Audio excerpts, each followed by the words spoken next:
This is the new Porsche 911 992 generation GT3 RS. It's the most hardcore, track-focused 911 you can buy, and I'm going to tell you everything you need to know about it. Because I'm Matt Watson, and you're watching Car Wow. Buy, sell, Car Wow. The normal Porsche 911 is an incredible car, but it looks a bit tame, a bit sensible. Well, no one's going to call the new GT3 RS sensible, are they? It looks like someone took Porsche's new 911 GT3R, peeled off the sponsor logos and bolted on some number plates. The front bumper is similar to the normal GT3, but it's lower, wider and has a new front splitter. The bonnet vents are even bigger than on the GT3. Now, they remind me of an angry gorilla with flared nostrils. You'll spot loads of other changes when you look at the GT3 RS from the side. The air vents above the front wheels are bigger and more aggressive than on the old car, and the red graphics are a nod to the old 997 GT3 RS. Another cool feature is the massive crease in the door that was inspired by road-going versions of the 911 GT1 Le Mans car from the 1990s. The most extreme angle of the new GT3 RS is definitely from behind. It has a similar diffuser to the standard GT3, as well as dual-centre exhaust that you get on all Porsche GT cars. But that rear wing is just on another level. Literally. It's taller than the car's roof. I'll tell you more about that in a bit, along with all the other insane aero features on this new car. But first, what do you think of this car's design? Do you prefer it to something like a McLaren 600 LT, or do you rather have a Lamborghini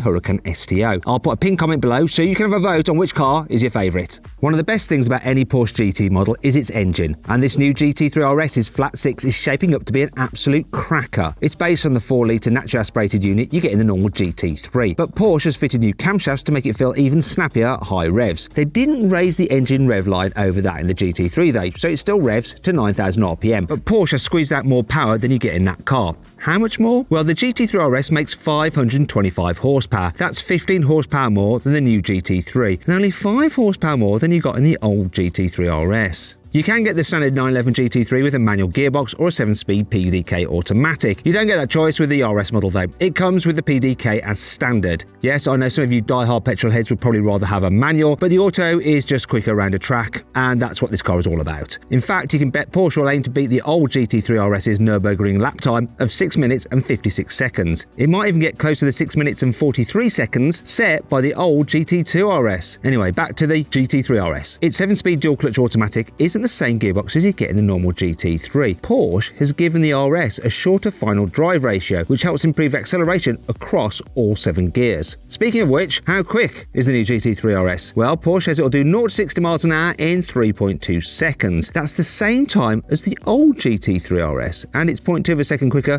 than the standard GT3. The thing is, Porsche tends to fib about these numbers. These cars are usually much quicker. Just check out the 0 to 60 time I got from the new GT3. Come on, what you got? 2.87 to 60. Yeah, I reckon the new GT3 RS will do 0 to 60 miles an hour in around 2.7 seconds. Now, if you'd like to see how quick the GT3 is over a quarter mile, there should be a little banner appearing in the top right-hand corner of the screen. Click that and you can see for yourself, or there's a link in the description below. Anyway, back to the GT3 RS. What's that car's top speed? Well, it runs at a puff at 184 miles an hour. That's 13 miles an hour slower than the new GT3. Yeah.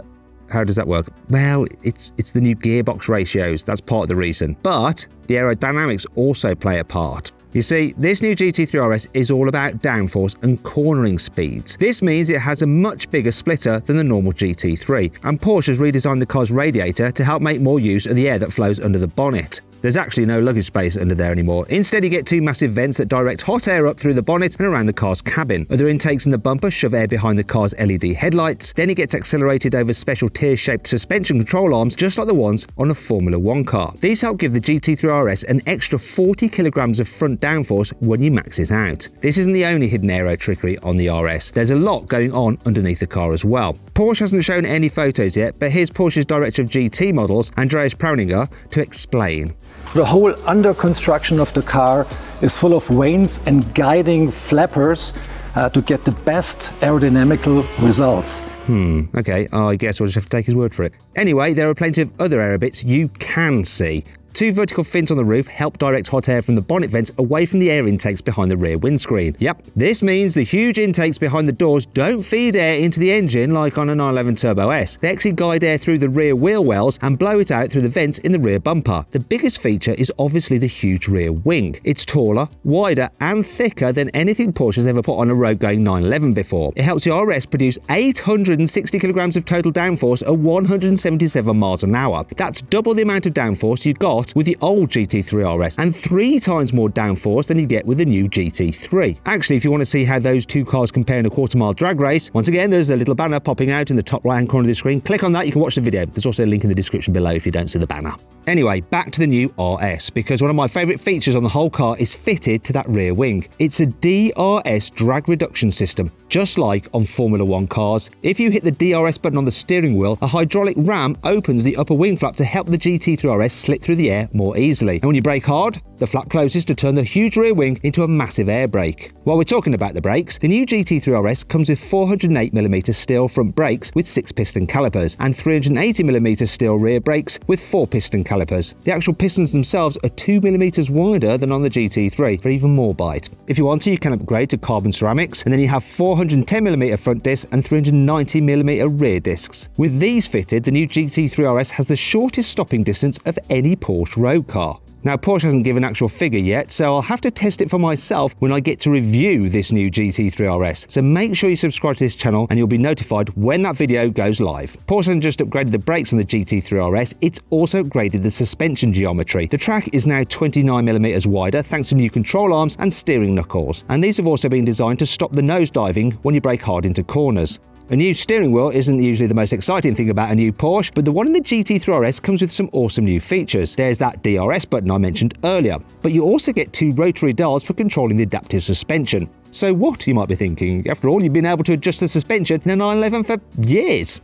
Well, yes, but not like this. The RS comes with adjustable compression and rebound damping, so you can ignore Porsche's engineers and set the damping exactly as you want it on each axle without having to get your hands dirty. And if you reckon you know more about differentials than Porsche, you can mess around with the settings for the limited slip differential as well. Porsche has gone to great lengths to make this GT3 RS as light as possible. This means the doors, front wings, bonnet and roof are all made from carbon fibre. You also get full carbon bucket seats as standard. And you can also pay extra to get a set of forged magnesium wheels that are 8 kilograms lighter than the standard forged alloy ones. All in, the new GT3 RS weighs 1,450 kilos. That's a little bit heavier than a GT3 with a PDK gearbox. That car weighs 1,435 kilos, but the GT3 doesn't have any of the RS's active aero or suspension upgrades. Speaking of upgrades, you can kit out your GT3 RS with the optional Club Sport pack. This is a no-cost option, just like on the GT3 and GT4 RS. And it comes with a steel roll cage in the back, a fire extinguisher and a 6-point racing harness for the driver. Next is the Visac pack. This gives you an unpainted carbon fibre finish on the bonnet and roof, and buying the Visac pack also unlocks another extra, a carbon fibre roll cage that's 6 kilos lighter than the steel one. Unlike the Club Sport pack, the Visac pack isn't free though. It costs more than